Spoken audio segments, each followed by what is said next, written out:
When Karen banned my nephew from using the community pool, I didn't even know her name. 6 months later, I knew her bank account numbers and her entire corruption history.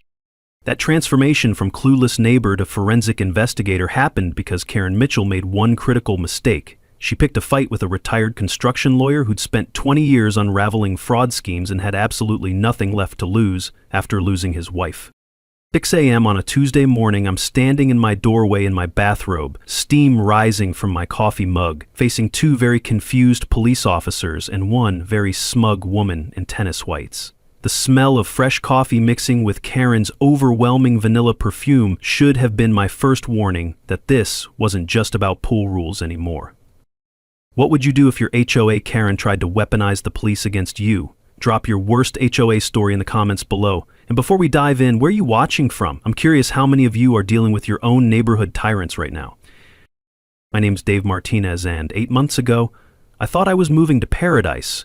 Willowbrook Estates, 127 pristine homes built between 2019 and 2021, complete with a $400,000 0-cents community pool that sparkled like a jewel in the morning sun. I paid premium for the corner lot with the pool view, $750 0-cents. K, when comparable houses were going for $650 0-cents. K, worth every penny, I thought, especially after watching my wife, Sarah, battle cancer for 3 years. Sarah died last October. The house we'd shared for 22 years felt like a museum of memories, so I packed up and moved to Willowbrook to start fresh. Retired from construction law after 2 decades of fighting contractor fraud, figured I'd earned some peace and quiet. Every morning, I'd sit in my kitchen with my coffee, watching the sunrise reflect off that pool's surface, listening to the early lap swimmers cut through the water with their rhythmic strokes. It was meditation in motion, exactly what my grief counselor had recommended. That's when I first noticed her. Karen Mitchell, 48, real estate agent, HOA vice president, and owner of the model home that anchored our little community. Always in designer athleisure, blonde highlights perfectly maintained, carrying that damn binder everywhere like she was running a Fortune 500 company instead of a suburban homeowners association. She was married to City Councilman Brad Mitchell, which meant she knew all the right people and never let anyone forget it. The first few months were blissfully Karen-free. I kept to myself, followed every rule to the letter, and slowly started feeling human again. Then summer arrived, and with it, my nephew Miguel. Miguel's 16, my brother's kid from Phoenix. Smart as a whip, heading to engineering school in the fall, and the closest thing to a son I'll ever have. Sarah and I never had kids. Too busy with careers, then too focused on her treatment. Miguel was spending his summer with me, working at the local hardware store and keeping his old uncle company.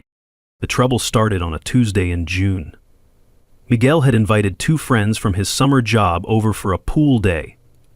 Nice kids, polite, the kind who actually say, "Thank you, Mr. Martinez," without being prompted. We're talking about maybe 90 minutes of teenage laughter and the occasional splash.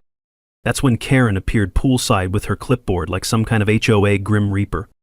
The chlorine smell, mixed with her overwhelming vanilla perfume, created this nauseating cloud as she approached our little group. "Excuse me," she announced, loud enough for the entire pool area to hear. "I need to see guest passes for these young men." Guest passes? I'd been living there for 8 months and had never heard of guest passes. "They're family," I explained, keeping my voice level. "This is Miguel, my nephew, and these are his friends from work." Karen's smile was sharp enough to cut glass. "Rules are rules, Mr. Martinez. HOA bylaws clearly state that excessive guest usage, that's more than 2 guests per household per week, requires pre-registration and approved guest passes." I offered to register the boys as extended visitors. Seemed reasonable enough. But Karen wasn't interested in reasonable. "No exceptions," she declared, consulting her clipboard like it contained the 10 Commandments. "Pool privileges are immediately suspended for Lot 47 pending compliance review." The creak of pool chairs as other residents suddenly found their phones fascinating. The musty smell of fear. Nobody wanted to be Karen's next target. Miguel and his friends quietly gathered their towels, embarrassed and confused. That night, Karen posted an official notice on the community board. "Pool privileges suspended for Lot 47, pending compliance review." She even made an announcement at the weekly HOA meeting, emphasizing my failure to follow established protocols, with just enough theatrical disappointment to make it clear who the villain was supposed to be. Sitting in that basement community center surrounded by nervous neighbors and the smell of old coffee, I realized this wasn't about pool rules. This was about power, control, and putting the newcomer in his place. Karen had just made her first mistake. She'd picked a fight with someone who'd spent 20 years dealing with bullies who hid behind contracts and fine print. Time to dust off some old skills. Karen didn't waste time escalating. 3 days after the pool incident, I found an official letter in my mailbox. Certified mail, no less. She'd scheduled a compliance hearing with the HOA board, giving me exactly 48 hours notice. The hearing was set for Thursday at 7 p.m. Thursday was Sarah's birthday. I'd planned to visit her grave, maybe bring those sunflowers she loved, spend some quiet time talking to her about Miguel and how proud she'd be of the young man he was becoming. The letter cited multiple violations I'd apparently missed. Trash cans visible from the street, they weren't. Lawn height exceeding 3.5 inches, I'd measured it myself at 3.2, and my personal favorite, failure to maintain community harmony through appropriate guest management. That night, I did what any good lawyer does when facing a hostile opponent. I read the fine print. Every page of the HOA documents I'd signed at closing, plus the original community charter. 20 years of construction law teaches you that the devil's always in the details, and Karen had just handed me a roadmap to her weaknesses. Buried on page 47 of the charter, I found gold. Reasonable accommodation shall be provided for family gatherings and multi-generational household activities. Karen's guest policy directly violated the foundational document she claimed to be enforcing. Even better, her official letter violated at least 3 procedural requirements: insufficient notice period, failure to specify which bylaw was allegedly violated, and scheduling during what any reasonable person would consider a family emergency timeframe. Thursday evening, I walked into Karen's dining room, because apparently we were holding official HOA business in her personal residence, carrying a manila folder with every relevant document highlighted and tabbed. The smell of her lavender air freshener was so overwhelming, I wondered if she was trying to cover up something else. Maybe the stench of corruption has a smell. The board looked uncomfortable. Jim Walsh, the president, and a recently retired high school teacher kept shifting in his chair. Maria Santos, our treasurer and a no-nonsense accountant, took notes with the intensity of someone documenting evidence. Karen's husband Brad wasn't there, probably smart enough to maintain plausible deniability. Karen opened with a PowerPoint presentation. I'm not kidding, she had actual slides about maintaining community standards and preserving property values. Every third slide had a thinly veiled reference to certain residents who didn't understand our way of life. The sound of her manicured nails tapping against the mahogany table created this irritating rhythm that matched her condescending tone perfectly. When she finished her performance, I quietly stood up and began laying out documents. Before we proceed, I said, I'd like to point out several procedural violations in tonight's hearing. First, HOA business cannot be conducted in a board member's private residence without prior community notice. Second, the 48-hour notice period violates our bylaws requiring 7 days minimum notice for compliance hearings. Third, the alleged violations cited in your letter don't correspond to any specific bylaw language. Jim Walsh perked up. Dave, are you saying this hearing isn't valid? I'm saying that if we're going to enforce rules, we should probably follow them ourselves. I opened my folder and pulled out the highlighted charter pages. According to the foundational document we all agreed to, quote, reasonable accommodation shall be provided for family gatherings and multi-generational household activities. My nephew's pool day with 2 friends falls squarely under this protection. Karen's face flushed. That language is outdated, we've since updated. Let's respect, Karen. The original charter can only be modified by a community-wide vote. Has there been such a vote? Silence. Maria Santos looked up from her notes and shook her head. Here's where Karen made her critical error. Instead of acknowledging the procedural issues and scheduling a proper hearing, she pivoted to personal attack. Maybe Mr. Martinez is having trouble adjusting to community life after his recent loss. Perhaps the stress of learning new rules is overwhelming. The room went dead quiet. Even Karen's supporters looked uncomfortable. You could hear the air conditioning unit cycling on in the distance. I gathered my documents, slowly, deliberately. Thank you all for your time. I'll be reviewing our community charter more thoroughly and will be in touch. The vote was 4-2 to uphold the pool ban, with Jim Walsh and Maria Santos dissenting, but something had shifted. Karen had revealed her true colors, and the board had seen a glimpse of what they were really dealing with. That night, I opened my laptop and began the kind of deep research I hadn't done since my last major construction fraud case. HOA formation documents, municipal filings, Karen's real estate transaction history. Everything was public record if you knew where to look. By 2 a.m., I'd found the first thread. Karen Mitchell Realty had been the exclusive sales agent during Willowbrook's construction phase. Exclusive arrangements like that usually came with incentives. Time to see exactly what those incentives had been. Karen's next move came faster than I expected. Within a week, she'd organized what she called a neighborhood watch patrol. 3 residents with clipboards and cameras, documenting every minor deviation from HOA rules throughout the community. Suddenly, people were getting violation notices for things that had been ignored for years. Basketball hoops stored in garages, but visible through windows. Garden gnomes exceeding the 2 decoration limit. Christmas lights still up in July. But I was getting special attention.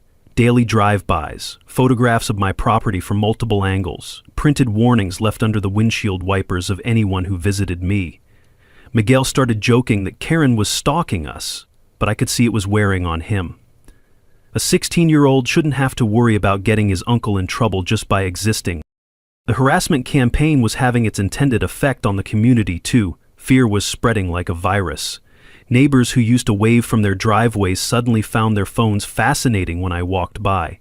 The divide was becoming visible, newer residents rallying behind Karen's standards, while the original homeowners whispered their concerns in grocery store aisles. That's when Maria Santos approached me after one of my morning walks. She's a small woman with steel in her spine, the kind of accountant who could spot a discrepancy from 3 counties away. "Dave," she said quietly, glancing around like we were planning a heist, "we need to talk. There are things about this HOA's finances that don't add up." While Karen was busy playing security guard, I was doing what construction lawyers do best, following the money.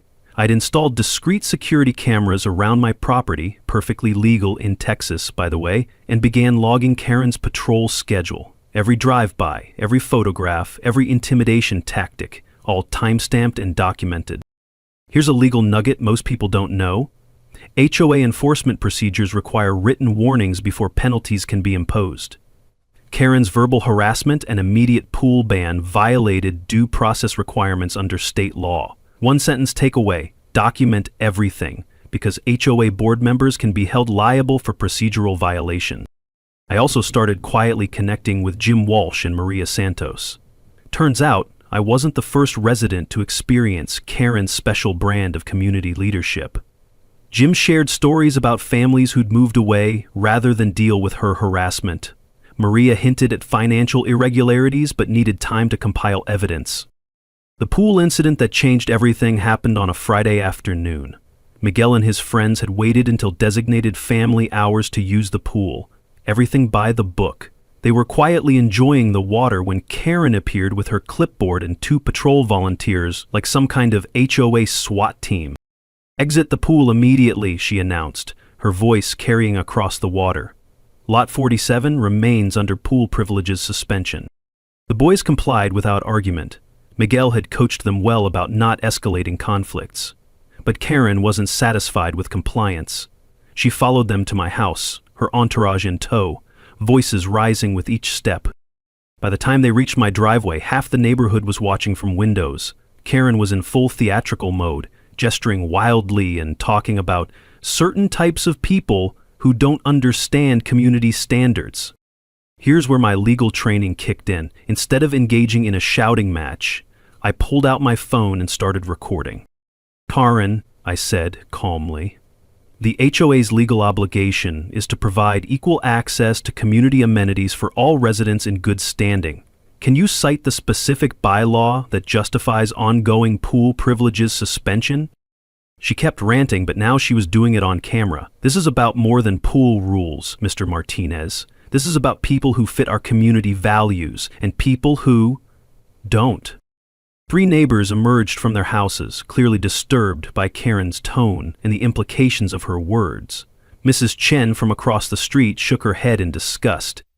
The Johnsons, a young black couple who'd moved in last spring, exchanged knowing looks. If you can't control your guests, Karen continued, oblivious to the growing audience, maybe this community isn't right for you. I emailed the recording to the HOA board that evening with a formal complaint about harassment and discriminatory enforcement. The email was professional, detailed, and documented Karen's pattern of behavior with timestamps and witness accounts. The emergency board meeting was called for the following Tuesday. Karen's defense was predictable. She was protecting the community from outside influences and property value threats. When the vote came on formal censure, it was a 3-3 tie, with Karen abstaining. No action taken. But something important had shifted. After the meeting, Maria Santos slipped me a manila envelope. "Financial documents," she whispered. "Look at the construction contracts versus actual amenity costs. Then tell me what you think." That night, I spread those documents across my dining room table and felt the familiar thrill of spotting the inconsistencies that would unravel everything. The numbers told a story Karen definitely didn't want anyone to read. Karen's next move was her nuclear option, filing a formal complaint with city code enforcement alleging multiple violations at my property, false accusations about unpermitted modifications and commercial activity. The complaint was filed on a Monday. The inspection was scheduled for Friday. Friday was Miguel's graduation party. I'd planned a small celebration for about 20 family members, aunts, uncles, cousins driving in from across Texas to celebrate Miguel heading off to engineering school. Sarah would have loved seeing our family together like this, watching Miguel beam with pride as he talked about his college plans. Heron knew about the party. The whole neighborhood knew. That's exactly why she'd timed the inspection to coincide with our family gathering. At 2 p.m., just as Miguel was cutting his graduation cake, a city code enforcement truck pulled into my driveway. Behind it, Karen's car. She'd come to watch the show, expecting violations to be found in front of my entire extended family. The inspector, a weathered man named Bob, who looked like he'd rather be anywhere else, emerged with his clipboard and camera. "Sorry to interrupt your party, sir. Got a complaint about unpermitted modifications and overcrowding violations." 20 years of construction law had prepared me for this moment. I disappeared into my house and returned with a banker's box full of documents. Original architectural plans, every permit from the city, inspection certificates, even the final occupancy letter. "Here's every permit and inspection report for this property," I told Bob, setting the box on my porch table. "Feel free to compare the actual construction to the approved plans." Miguel, bless him, had pulled out his phone and started live streaming the entire inspection on Instagram. "Guys, you're not going to believe this," he narrated to his followers. "Some lady called code enforcement on my uncle's graduation party." The inspection lasted 2 hours. Bob checked electrical outlets, measured room dimensions, examined the plumbing fixtures, even climbed into the attic to verify HVAC installation. Throughout it all, Karen hovered nearby, occasionally suggesting places he should look harder for violations. Here's another legal nugget. When someone files false code enforcement complaints, they can be held liable for the cost of unnecessary inspections. One sentence takeaway: frivolous complaints often backfire when the property is actually in perfect compliance. As Bob worked, neighbors started gathering. Mrs. Chen brought over lemonade for my family. The Johnsons offered their kids help cleaning up party decorations. Even some of Karen's usual supporters looked uncomfortable with the spectacle she'd created. Miguel's live stream was gaining viewers by the minute. Comments poured in from his high school friends, college classmates, even random people who'd stumbled across the stream. "This lady is crazy," read one comment. "Sue her," suggested another.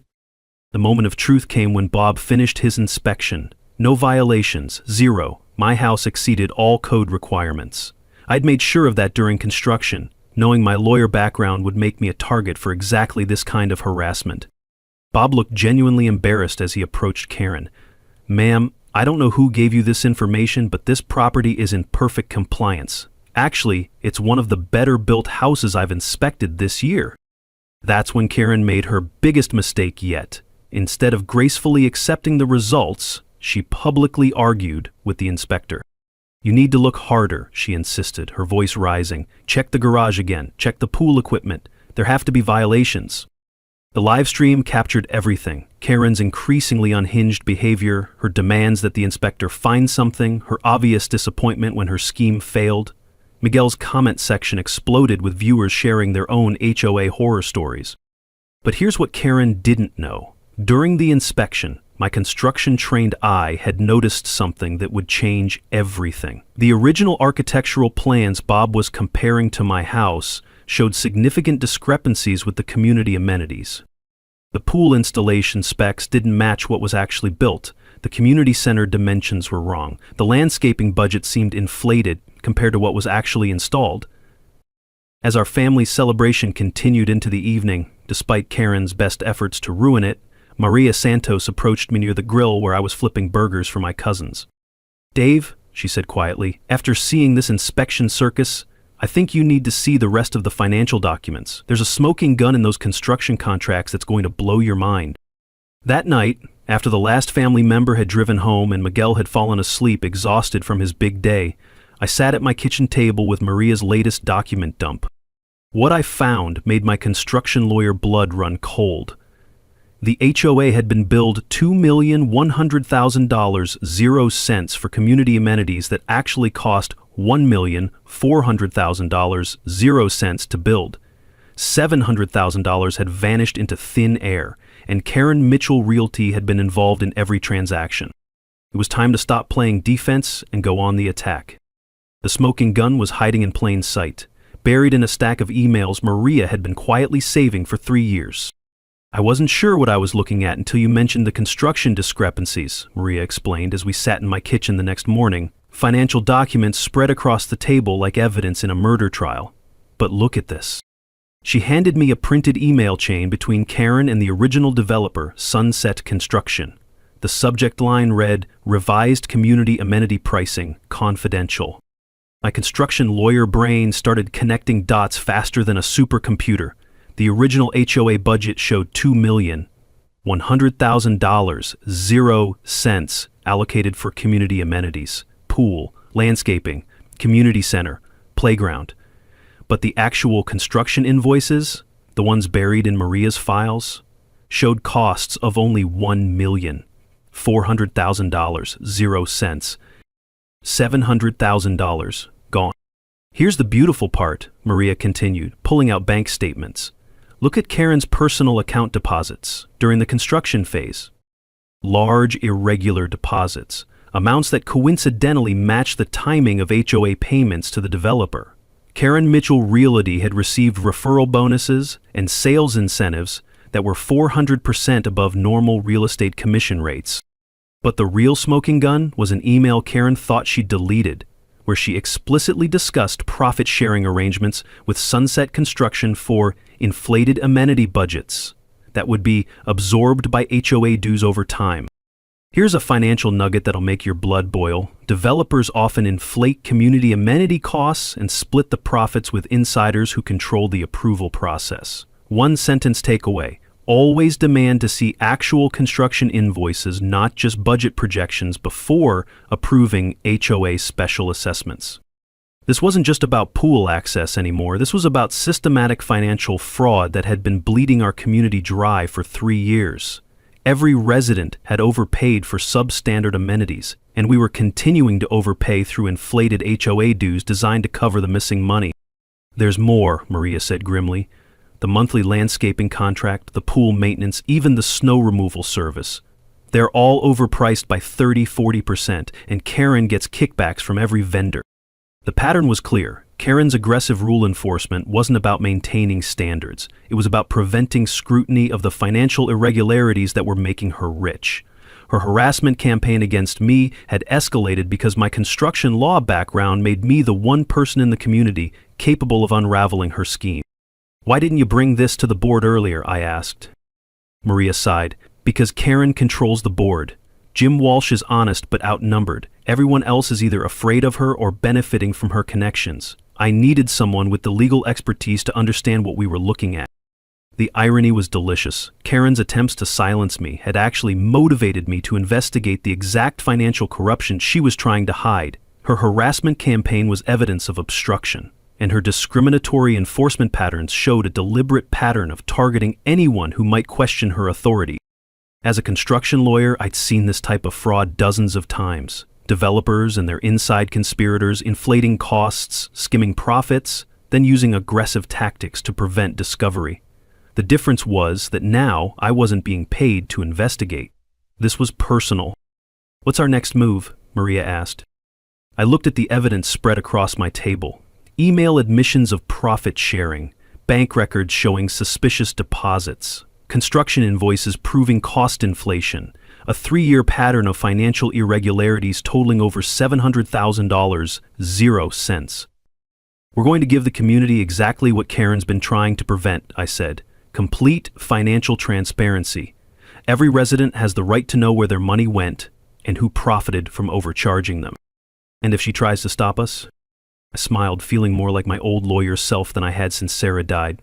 "Then she'll be adding obstruction of justice to fraud and embezzlement charges. Karen picked the wrong retired construction attorney to mess with.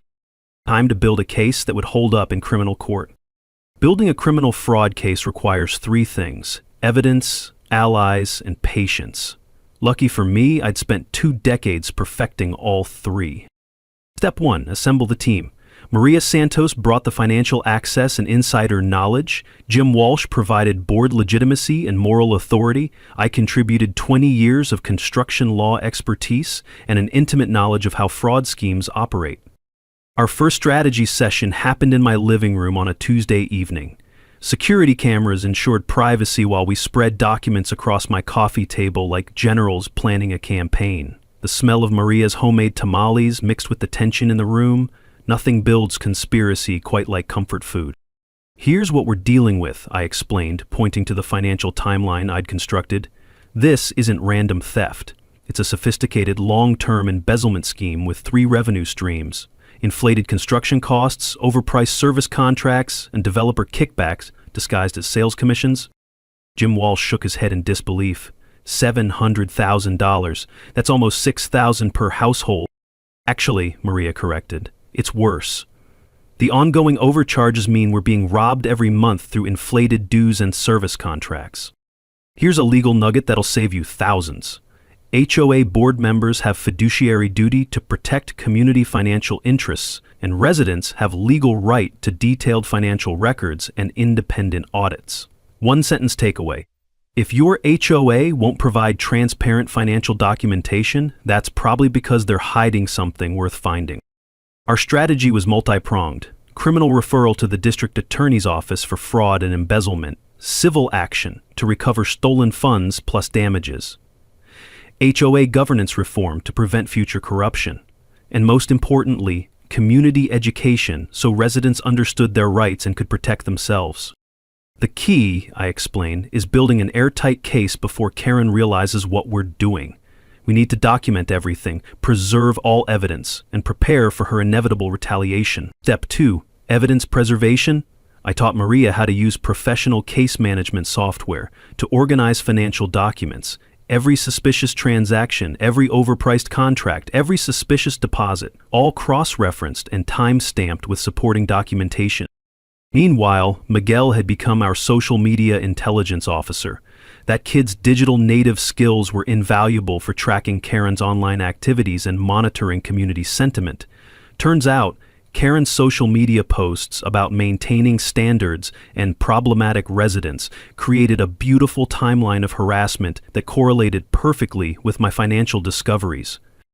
"Uncle Dave," Miguel said one evening while updating our digital evidence files, "Karen's been posting about you on Facebook almost daily. She's basically documenting her own obstruction case." Step 3, legal preparation. I retained Sarah Chen, a criminal defense attorney who specialized in white-collar crime, not because I needed defense, because I needed someone who understood prosecution strategies and could help me present evidence in the format prosecutors prefer. "This is actually quite strong," Sarah told me after reviewing our evidence package. Financial fraud, mail fraud, conspiracy to defraud. The email admissions alone are prosecutorial gold. Add the pattern of retaliation against whistleblowers and you've got federal charges. The trap was elegant in its simplicity. We filed formal public records requests for all HOA financial documents, completely legal, entirely within our rights as residents. Karen would have to either comply, giving us official documentation of the fraud, or obstruct, adding criminal charges to her growing legal problems. Step 4. Community preparation. Jim Walsh used his position as president to schedule a special board meeting about financial transparency and community concerns. The agenda was innocuous, but the subtext was clear. We were bringing the fight into the open. I spent evenings preparing presentation materials that would make complex financial fraud accessible to residents without legal or accounting backgrounds, charts showing where their money went, comparisons between what they paid and what they received, simple explanations of their legal rights to financial information. The goal isn't to confuse them with technical details, I explained to our team. It's to show them how they've been robbed and what we can do about it. Maria handled the financial forensics, creating a paper trail that would make prosecutors smile. Every inflated invoice, every suspicious payment, every kickback disguised as legitimate business expense, all documented with professional accounting precision. Meanwhile, I was working on the legal framework. Texas has strong laws protecting HOA residents from financial abuse, but most people don't know their rights. I'd prepared template letters residents could use to demand financial transparency, explained their rights to independent audits, and outlined the legal remedies available for fraud victims. The beauty of our strategy was that every action was completely legal and within our rights as residents. Karen could try to retaliate, but she'd be fighting residents exercising legitimate oversight of community finances. By the time we were ready to go public, we had enough evidence to fill a federal prosecutor's dreams and enough community support to ensure Karen couldn't silence us through intimidation. The question wasn't whether we could prove Karen was stealing. The question was how much prison time she'd get for it. Karen's desperation became visible the moment our public records requests hit her desk. Within 48 hours, she'd called an emergency board meeting to propose disruptive resident removal procedures, with me as the obvious target. Her false narrative was almost impressive in its audacity. According to Karen, I was a mentally unstable widower using my lawyer tricks to harass honest volunteers and threaten community harmony. She actually suggested that my grief over Sarah's death had made me paranoid and vindictive. The character assassination campaign spread across social media like wildfire. Fake Facebook posts claiming I was planning to sue individual residents. Whisper campaigns about my unstable mental state following my wife's death. Fear-mongering suggestions that my harassment would result in increased insurance costs for everyone. But Karen's masterstroke was the cultural dog whistles. Subtle comments about certain residents not fitting community values and the need to maintain our way of life. She never said anything explicitly discriminatory, too smart for that, but the implications were clear to anyone listening. Here's where my legal training paid dividends. Instead of responding to the personal attacks, I continued methodical evidence gathering while documenting every one of Karen's statements. 20 years of construction law had taught me that bullies always escalate when their initial tactics fail, and escalation leads to mistakes. The board meeting she called was standing room only. Word had spread about the disruptive resident agenda, and everyone wanted to see the showdown.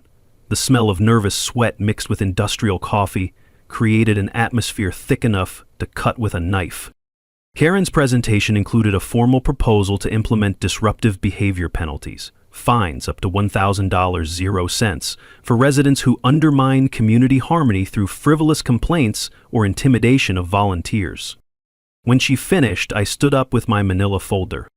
Before the board considers any penalties, I said calmly, I'd like to present some concerns about procedural violations in tonight's meeting format.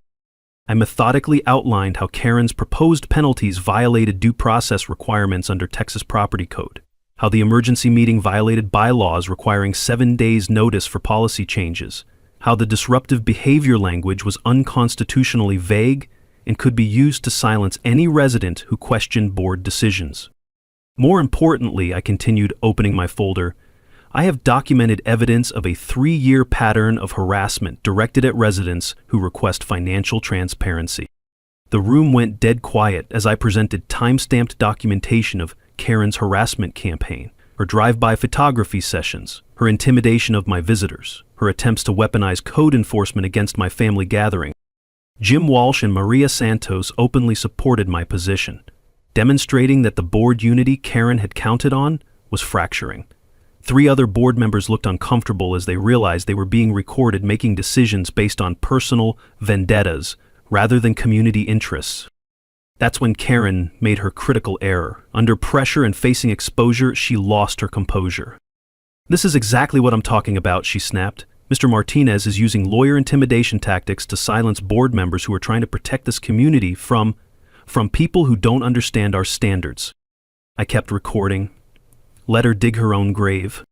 After the meeting, where Karen's proposals were voted down 5-2, she cornered me in the parking lot. What she didn't know was that my phone was still recording. "Look, Dave," she said, her voice dripping with fake concern, "maybe we can work out our differences. The HOA budget has some flexibility. We could arrange for your pool maintenance to be covered, maybe help with some landscaping costs if you could just drop these complaints and let the board handle things quietly." Attempted bribery, on tape, in front of witnesses. "That's a generous offer, Karen," I replied carefully, "but I think financial transparency benefits the entire community, not just individual residents." Her mask slipped completely. "If you don't back off, you'll regret it. This community has ways of dealing with troublemakers, and my husband has friends in city government who don't appreciate residents who waste municipal resources with frivolous complaints." Threat, also on tape. The next morning, Karen filed a false police report claiming I had threatened her during our parking lot conversation. She timed the complaint perfectly, right as I was having my morning coffee, ensuring maximum neighborhood visibility when the patrol cars arrived. But Karen had finally made the mistake I'd been waiting for. She'd weaponized law enforcement based on a demonstrably false complaint, and I had audio evidence proving it. When the officers arrived at my door at 6 a.m., I was ready with my phone, my recording of the previous night's conversation, and 20 years of experience dealing with people who thought connections could override evidence. "Officers," I said calmly, "I believe you're here about a complaint from Karen Mitchell. Before we proceed, I'd like you to hear the actual conversation she's complaining about."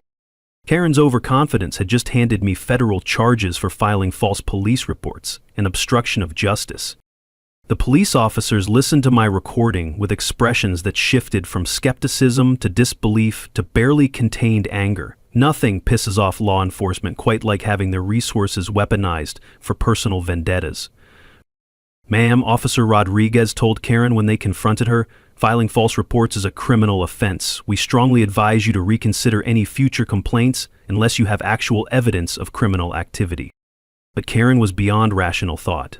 Facing exposure of her financial crimes and the collapse of her community power base, she launched into full scorched earth mode. Her final desperation play involved filing a formal complaint with the city attorney's office, claiming I was threatening community safety and using legal intimidation to undermine legitimate governance. She attempted to freeze HOA accounts to prevent me from accessing financial records, citing ongoing legal threats as justification. When that failed, she called for emergency votes of no confidence against Jim Walsh and Maria Santos, claiming they'd been compromised by the troublemaker. Her goal was to install a compliant board before the criminal investigation could proceed. The community was fracturing along predictable lines. Newer residents, intimidated by potential legal costs and believing authority should be respected, rallied behind Karen's narrative about protecting stability. Original homeowners, families who'd experienced her harassment firsthand, and anyone concerned about financial transparency supported our transparency efforts. But the majority just wanted the conflict to end, regardless of who was right. That's when local media attention transformed our neighborhood drama into a public interest story.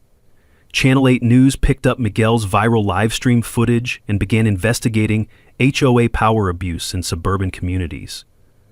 Suddenly, our little Willowbrook drama was representing a broader pattern of unchecked authority in residential governance. While Karen was busy with damage control interviews, I was filing a comprehensive criminal complaint with the district attorney's office. 20 years of construction law had taught me exactly how prosecutors think, and I presented our evidence in the format they prefer: timeline, financial documentation, recorded admissions, pattern of obstruction. The DA's white-collar crime unit assigned Detective Sarah Chen to investigate.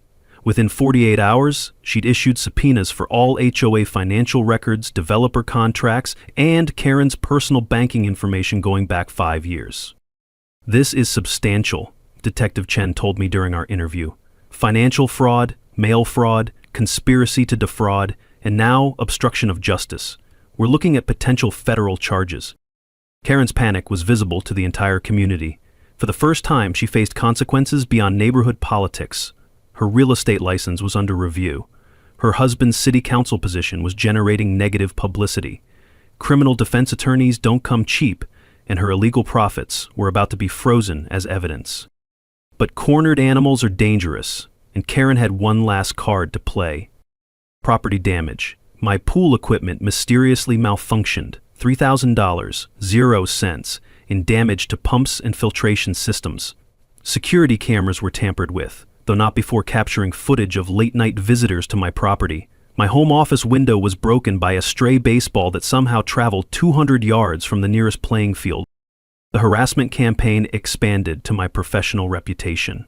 Organized phone calls to my former law firm, claiming I was having a mental breakdown and making threats against community members. Letters to the state bar suggesting I was using my law license to intimidate private citizens. Karen's final power play was calling for an emergency vote to dissolve the current HOA board and install a professional management company, coincidentally owned by one of her real estate associates. But she'd made a critical error. The evidence avalanche was now too substantial to contain. Security footage captured her late-night property sabotage. Phone records documented the coordinated harassment campaign. Most damaging, Detective Chen's investigation had uncovered additional kickback schemes involving landscaping, pool maintenance, and snow removal contracts.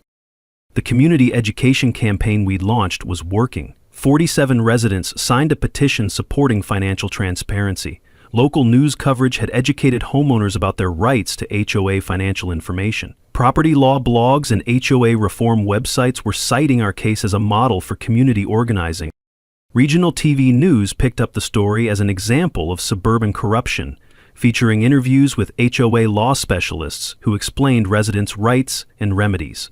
Miguel's documentation of Karen's behavior had spread far beyond our local community, inspiring other HOA residents to demand accountability.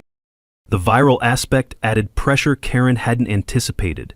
Her behavior was now public record, archived on social media and news websites. Any future real estate clients could Google her name and find detailed documentation of harassment, financial fraud, and abuse of authority. As Detective Chen's investigation expanded, involving federal mail fraud charges, Karen realized her comfortable suburban fiefdom was collapsing. The mandatory community meeting required by state law when criminal investigations involve HOA finances was scheduled for the following Saturday.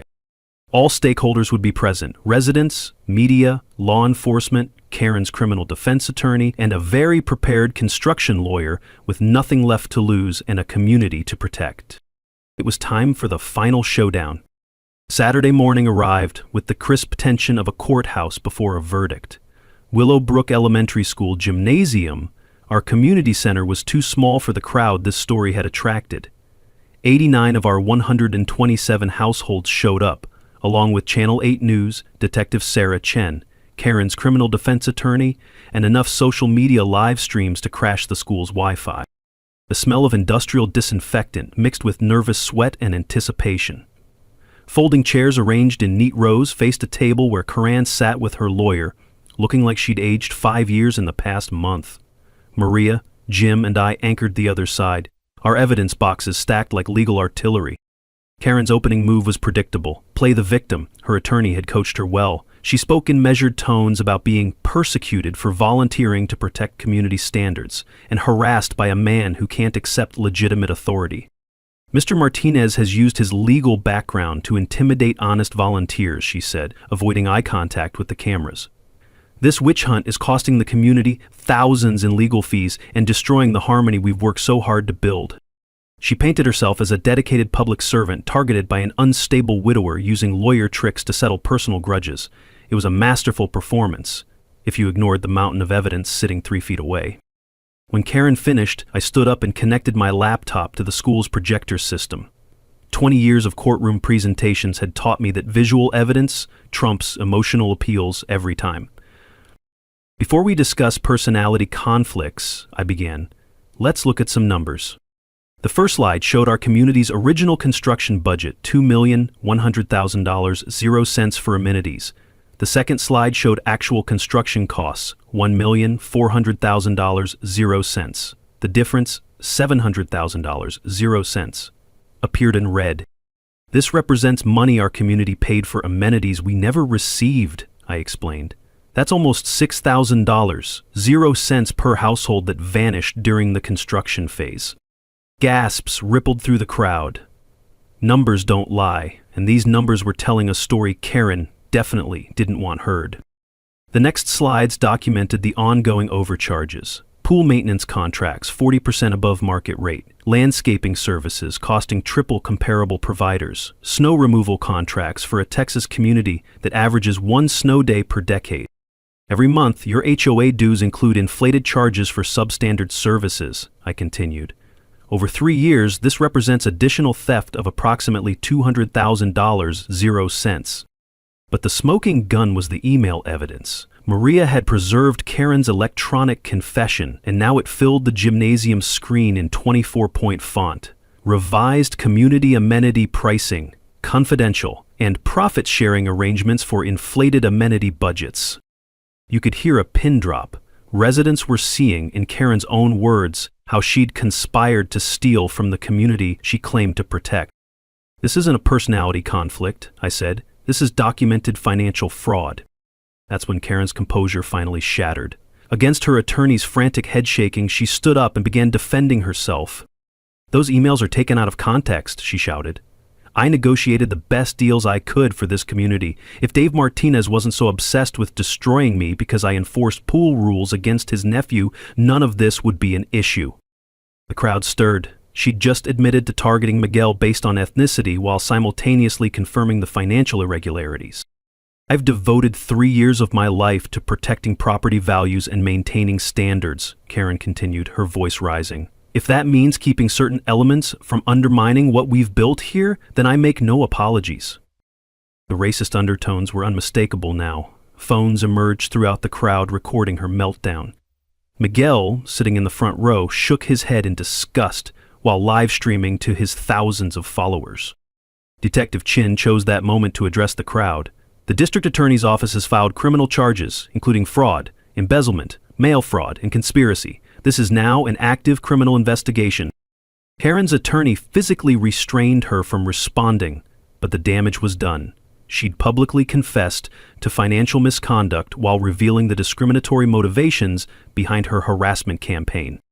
The community response was swift and overwhelming. Resident after resident stood to share their own stories of Karen's harassment, financial hardships caused by inflated HOA dues, families who'd moved away rather than endure her targeting.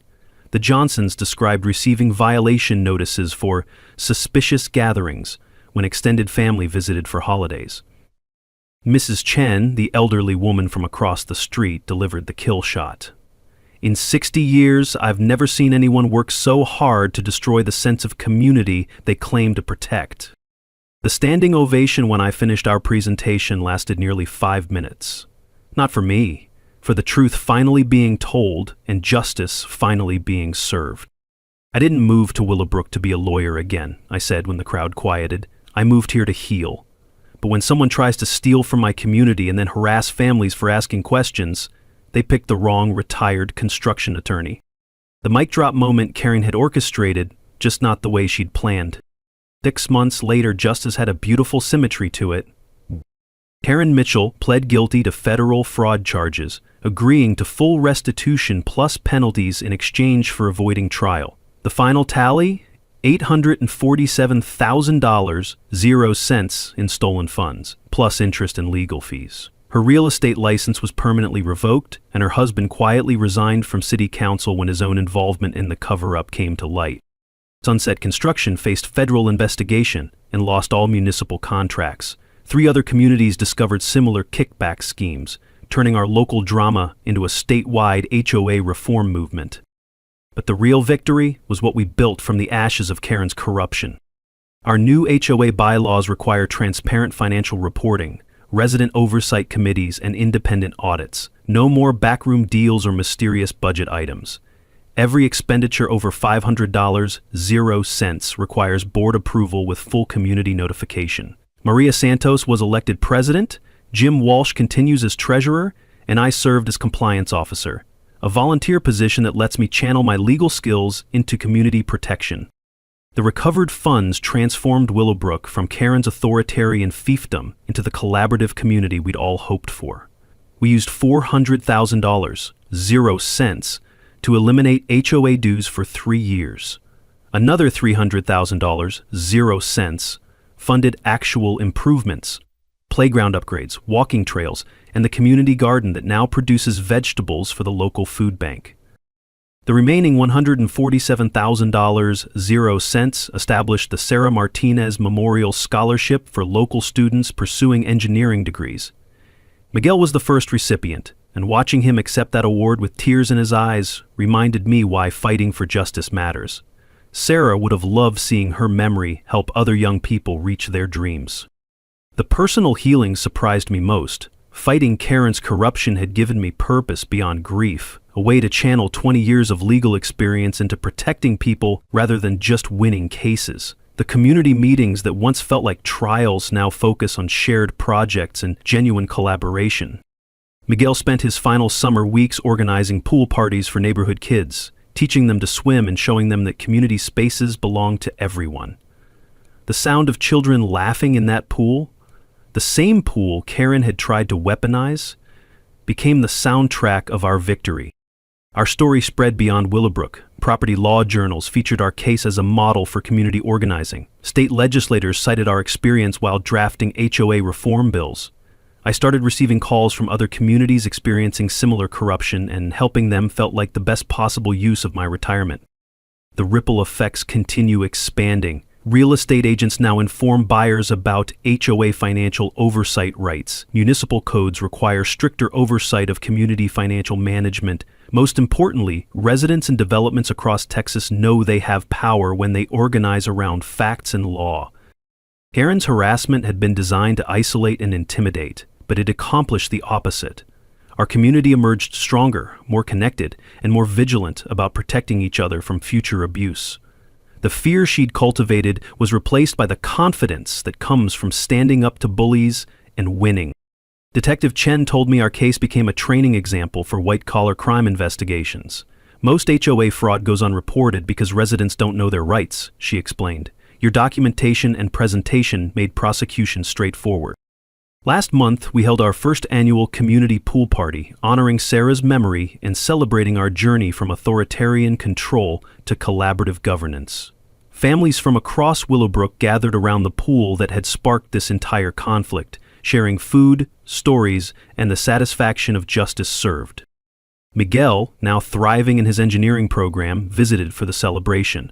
"Uncle Dave," he said as we watched neighbors laughing and swimming together, "Aunt Sarah would be so proud of what you built here." He was right. We'd built something Sarah would have loved. A community based on fairness, transparency, and mutual respect, rather than fear and control.